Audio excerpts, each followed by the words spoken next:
Hello friends, welcome to my channel M with Deepti. तो आज जो है मंडे है और आज जो डेट है वो है 21 अक्टूबर और आज जो मेरे 75 डेज़ का जो है 5th डे है। तो जैसा कि आप देख रहे हो आज जो है मौसम पूरा क्लीन है और पूरा धूप निकली हुई है। तो आज अच्छा लग रहा है क्योंकि 2 दिन से ना मतलब ये बोलूँगी 3-4 दिन से कंटिन्यू बारिश हो रही थी तो अच्छा भी नहीं लग रहा था। तो वही होता है ना, कंटिन्यू बारिश होती है उसके बाद धूप खिलती है तो कपड़े वगैरह सूख जाते हैं अच्छे से, घर भी थोड़ा ना ऐसे ब्राइट मतलब थोड़ा ब्राइट लाइट आती है तो अच्छा लगता है। तो अभी जो मैं कर रही हूँ, मैं जो वीकली प्लान है वो मैं बना रही हूँ क्योंकि मैं संडे के दिन तो टेस्ट वगैरह उसी में मैं पूरा दिन रिवीजन किया, उसके बाद टेस्ट दिया।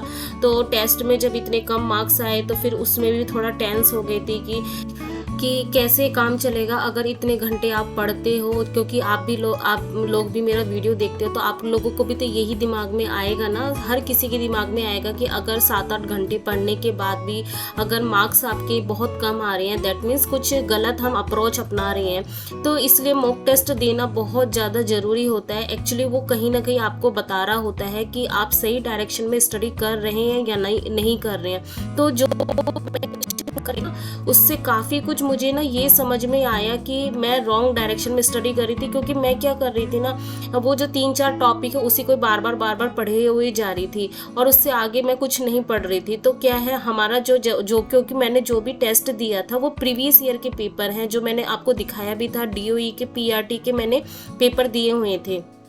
जो जनरल पार्ट मैंने किया होता है 200 नंबर का क्वेश्चन था, उसमें 100 क्वेश्चन जो होते हैं जनरल पार्ट के होते हैं, जो हमारे भी सेम ऐसे ही आएंगे तो वही दिए हुए थे। तो वो PYQ है, वो ऐसे ही रैंडमली MCQ नहीं है, ठीक है, ऐसे ही मॉक टेस्ट नहीं है, वो PYQ है। तो एक्चुअल जो क्वेश्चन आते हैं ना वैसे ही क्वेश्चन है।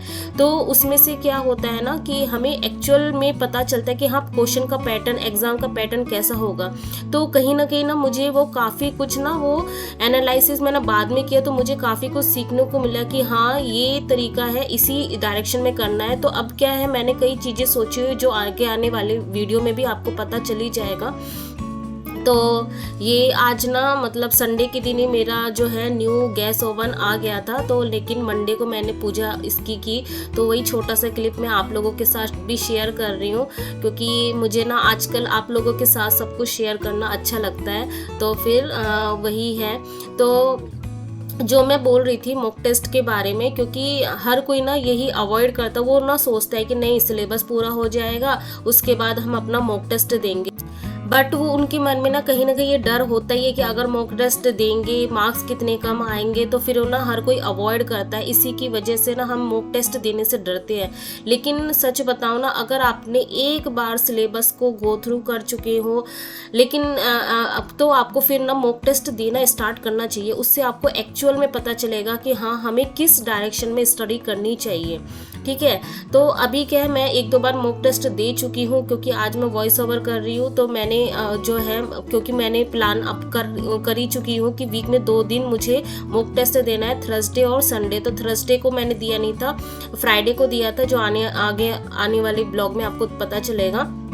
तो उसके बाद ना मुझे अब पैटर्न समझ में आने लगा है। तो बार बार आप मॉक टेस्ट दोगे तो आप एग्जाम का पैटर्न समझने लग जाओगे, फिर क्वेश्चन से आप रिलेट कर जाओगे कि कितने डीप लेवल का पढ़ना है, हम क्या कर रहे हैं, कुछ ही टॉपिक को बार बार रिवीजन कर रहे हैं। और रिवीजन करने से कुछ नहीं होता है क्योंकि है ना क्वेश्चन बहुत मल्टीपल टाइप के बन रहे हैं, इसीलिए ये गलती नहीं करनी है। तो मैंने आपको भी यही बोलती हूँ, आप भी मॉक टेस्ट दो, उससे मत डरो कि मार्क्स क्या आ रहे हैं, धीरे इंक्रीज होंगे। अगर आपका इंटेंशन सही, आपकी मेहनत सही है तो आप मॉक टेस्ट दो, उससे बिल्कुल नहीं डरना है क्योंकि अभी ना टाइम बिल्कुल सही है। जो स्टार्टिंग कर रहे हैं, जिन्होंने स्टार्ट किया है सिलेबस, वो तो अभी दे नहीं सकते क्योंकि उनको अभी सिलेबस कंप्लीट करना है। एक बार वो सिलेबस कंप्लीट कर लेंगे तब उसके बाद मतलब ये बोल सकते हैं कि 70% उनका सिलेबस कंप्लीट हो जाएगा, उसके बाद वो स्टार्ट कर सकते हैं। लेकिन जो मेरे जैसे एस्पिरेंट है, जो मेरे साथ स्टार्टिंग से जुड़े हुए हैं, मैं ये बोलूँगी आपको बिल्कुल भी नहीं डरना है मॉक टेस्ट से। जैसे भी मार्क्स आए आप उसको क्या है, आप उसको क्या है एनालिसिस करो। एनालिसिस करना है कि हर एक क्वेश्चन का डीपली एनालिसिस। जैसे इंग्लिश में मुझे काफ़ी कुछ सीखने को मिला कि उसमें किस टाइप के क्वेश्चन आ रहे हैं। ओनली मैं सिनोनिम्स, एंटोनिम्स, वोकैब पे बहुत ज़्यादा ध्यान दे रही थी या फिर ग्रामर पे, लेकिन उसके अलावा भी बहुत सारे क्वेश्चन आते हैं। जैसे PQRS वाले क्वेश्चन बहुत आ रहे हैं और जो कंप्रहेंसिव जो होते हैं उसके क्वेश्चन बहुत सारे आ रहे हैं। तो वो मैंने प्रैक्टिस नहीं की थी, इसकी वजह से इंग्लिश में भी मेरे काफ़ी मार्क्स कम आए। तो आज जो डेट था वो था 21 अक्टूबर, और आज मेरे जो 75 डे का जो है फिफ्थ डे था, और आज मंडे था। तो GS में मुझे जो करना था वो सुबह मैंने किया था मौर्य साम्राज्य, मौर्य डायनेस्टी, और मैथ में मैंने चूज़ किया होता परसेंटेज। तो ये 2 दिन चलेगा। आज कॉन्सेप्ट मतलब जो मैंने पहले देखे हुए थे उसी को ही दोबारा, उसी वीडियो को जो आदित्य रंजन सर का जो 50 डेज़ का तो जो मैराथन था उसी वीडियो को ही मैंने दोबारा देखा, क्योंकि एक्चुअली एक ही चीज़ को आप बार बार देखोगे ना तो वो कॉन्सेप्ट, वो क्वेश्चन है वो आपके दिमाग में ना सेट हो जाएगा। फिर उससे रिलेटेड जो भी, क्योंकि क्वेश्चन है आजकल टाइप वाइज आते हैं, तो सर जो टाइप वाइज कराती है ना तो फिर वो सारी चीज़ें याद होने लगती हैं। फिर उसके बाद धीरे धीरे, क्योंकि सर बेसिक से भी बताती हैं, तो फिर अगर कोई नया क्वेश्चन भी बनता है और आप के सारे कॉन्सेप्ट जो सर ने बताए हुए हैं वो अगर दिमाग में छप जाते हैं, समझ में आ जाते हैं, तो नए क्वेश्चन भी आप बना पाते हो। तो लेकिन मुझे नहीं लगता कि DSSB में इतना हाई लेवल का आएगा। अगर हम सर के वीडियो करते हैं और अपने PYQ को थोड़ा बेसिक से, अगर समझ में नहीं आता, बेसिक से करते रहते तो धीरे धीरे बनने लगेंगे। तो मुझे तो इम्प्रूव हुआ है, इसी बेसिस पे मैं आपको बोल सकती हूँ कि हाँ इम्प्रूव हुआ है मेरा मैथ। और बाकी आगे आने वाली वीडियो में आपको पता ही चल जाएगा। मेरे जैसे मॉक टेस्ट आएंगे, जैसे कि संडे को मेरे मॉक टेस्ट में इतने मतलब और सब्जेक्ट से थोड़ा ठीक ही आए हैं मेरे मैथ में, और जो आने वाली वीडियो में आपको पता चलेगा मैथ मेरा काफ़ी इम्प्रूव हुआ है। तो ठीक है। तो इंग्लिश में जो है वही 60 ग्रामर रूल जो मेरा पेंडिंग था उसी को ही मैंने कंप्लीट किया। ठीक है, उसको कंप्लीट किया आज। तो इसमें काफ़ी टाइम लग गया, क्योंकि मैंने पहले ही बोला था 7.5 घंटे का पहले मेरा फिनिश हो चुका था। मेरे जो है 2.5 घंटे का 3 घंटे का अप्रोक्स ये बचा हुआ था। ठीक है, और 20 जो ये है ये डेली का जो चला हुआ है कि 20 वोकैब में सिनोनिम्स एंटोनिम्स दोनों 20 आ जाते हैं, और 20 ईडियम्स और 20 वन वर्ड। ठीक है, ये डेली का रहता ही है मेरा। और जो मैं कर रही हूँ वो ब्लैक बुक से कर रही हूँ, और बाकी जो मैम की रानी मैम का जो मैंने मतलब PDF वगैरह है उससे मैं उसके साथ साथ रिवीजन भी करती रहती हूँ। ठीक है, फिर पेपर 2 में जो है ग्रुप मुझे करना था, क्योंकि है ग्रुप मुझे स्टार्ट करना था। इस वीक ग्रुप ही चलेगा, जैसे कि मैंने वीकली प्लान में बता दिया था कि ग्रुप चलेगा। और 1.5 घंटे का क्या है जो PDE और ODE का जो है वो प्रैक्टिस सेशन चलेगा, क्योंकि हमने बोला ही है कि प्रीवियस वाले जो भी चैप्टर हो जाएंगे वो सारे चैप्टर हमको साथ में करते रहने हैं। फिर किसी ने एक कमेंट किया होता कि जो आप किस में से पेपर 2 जो आपका है सब्जेक्ट उसकी प्रैक्टिस आप कहाँ से कर रहे हो। तो मैंने बहुत बार बता चुकी हूँ कि मैंने वीडियो भी मेंशन किया होता है कि पेपर 2 की जो है बुक मैं किससे प्रैक्टिस कर रही हूँ। MSc MCQ मैथ, जो आपने अगर शेंकी सर का वीडियो देखा होगा, उनका यूट्यूब चैनल आप अगर देखते हो तो उनको पता होगा, उनका टेलीग्राम चैनल, उसमें भी बुक के प्रमोशन दे रखे। बाकी मैंने खुद बुक भी आपको कई बार मेंशन कर चुकी हूँ।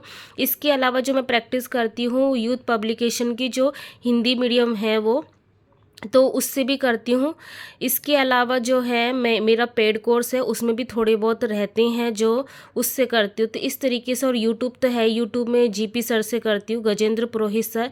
तो इस तरीके से आप बोल सकते हो बहुत सारे सोर्सेस है, क्योंकि जो मैंने पेड बैच लिया था उसमें मुझे ना मतलब मैं ये बोल सकती हूँ वेक्टर कैलकुलस और जो ग्रुप है ये 2 चैप्टर के अलावा, मतलब ये 2 टॉपिक के अलावा और कोई टॉपिक मुझे कुछ भी समझ में नहीं आया। तो मैं वो देखती भी नहीं हूँ वो वीडियो, क्योंकि मुझे लगता है वो टाइम वेस्ट हो रहा है। उसके अलावा अगर मैं खुद प्रैक्टिस करूँ और जो यूट्यूब से पढूँ तो मुझे ज़्यादा बेनिफिट मिलता है। ठीक है, तो इसीलिए ना टाइम भी ज़्यादा कंज्यूमिंग हो जाता है मेरा पेपर 2 की तरफ। ठीक है, तो यही है, इसीलिए मुझे ज़्यादा पढ़ना भी पड़ता है। खुद से जब पढ़ते हैं तो दिमाग ज़्यादा लगाना पड़ता है, टाइम ज़्यादा कंज्यूमिंग हो जाता है।